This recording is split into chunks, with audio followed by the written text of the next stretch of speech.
Hey guys, it's Nick. I'm here traveling in Arizona, and I thought I would do a video on the difference between the spending habits of people who are trying to look rich and people who are actually rich. So I'm going to give you some examples of the people who are trying to look rich, how they spend, and how the people who are actually rich spend. And let's see if you can tell the difference on who is who. So why is this even important? Because a lot of poor people spend a lot of time and money and interest trying to look rich instead of actually taking the steps to become more wealthy.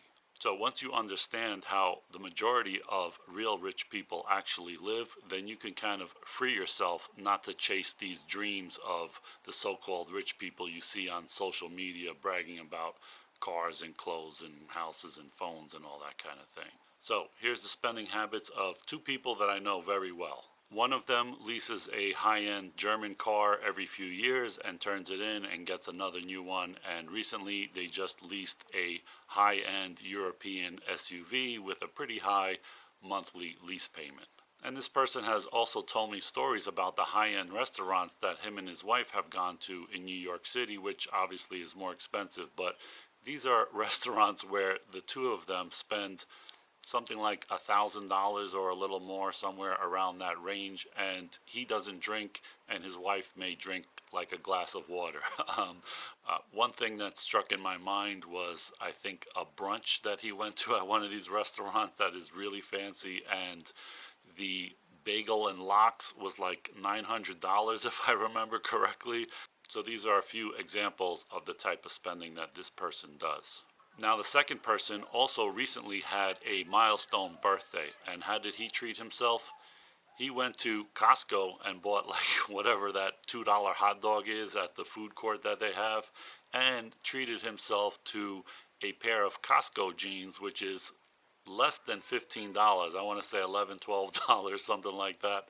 Now he did later on take out his wife and his son for dinner on his birthday to a nice Italian restaurant here in Arizona. But the total of that meal for the three of them, even maybe with a drink or two, was probably less than $100 and almost certainly less than $150. Also, this person drives a luxury SUV, but it is about 18 or 19 years old that he bought brand new. So now let me tell you the background of these two people and see if you can tell which one is which.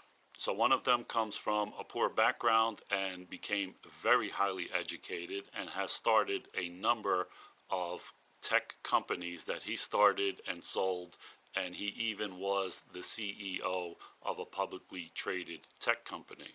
And in the last few years he started another tech company, even though he doesn't need the money, just because I guess he likes to do it. The other person also grew up poor, but he did not go to college. He mostly worked in his family's restaurant business most of the time, but recently he left the restaurant business and now is in a blue-collar job. His wife has a service business which is doing very well, and they live in New York City and rent an apartment and do not have much savings. So, can you tell which is the person who buys his pants at Costco?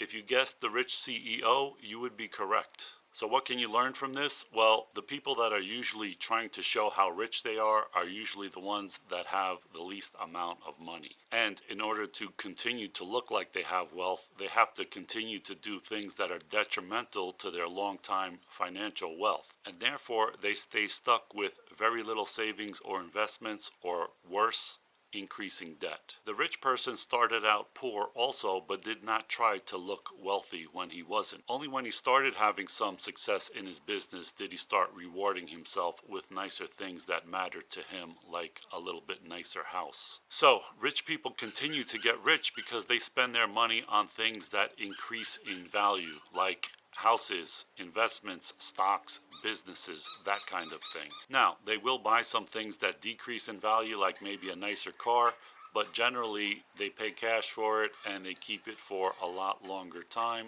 unlike the people that are leasing a new luxury car and trading it in every 3 years. While poor people are stuck in the never-ending cycle of thinking that they can spend, not invest, and then get lucky by hitting it big on the lottery or in a casino or on some penny stock or in some cryptocurrency or some NFT. If your thinking is like this, you should really reevaluate your spending habits if you are serious about changing your financial situation. Now, the biggest obstacle for people to do this is their ego. The majority of people would rather rack up more debt to lease a Mercedes than have the shame of having their friends and neighbors see them go from a Mercedes to a Honda Civic or something. And of course, they have help from TV advertising and social media influencers telling them that they are a loser or less of a person if they don't have the latest iPhone or car or clothes or whatever. While rich people usually don't even care what other people think about them, especially what other less successful people think about them. That's why a millionaire can drive his 18-year-old well-maintained SUV to Costco to get a $2 hot dog in his $15 jeans, and he will not care if one of his neighbors sees him there. Matter of fact, he might see his neighbor there who's probably also a millionaire, and therefore the $2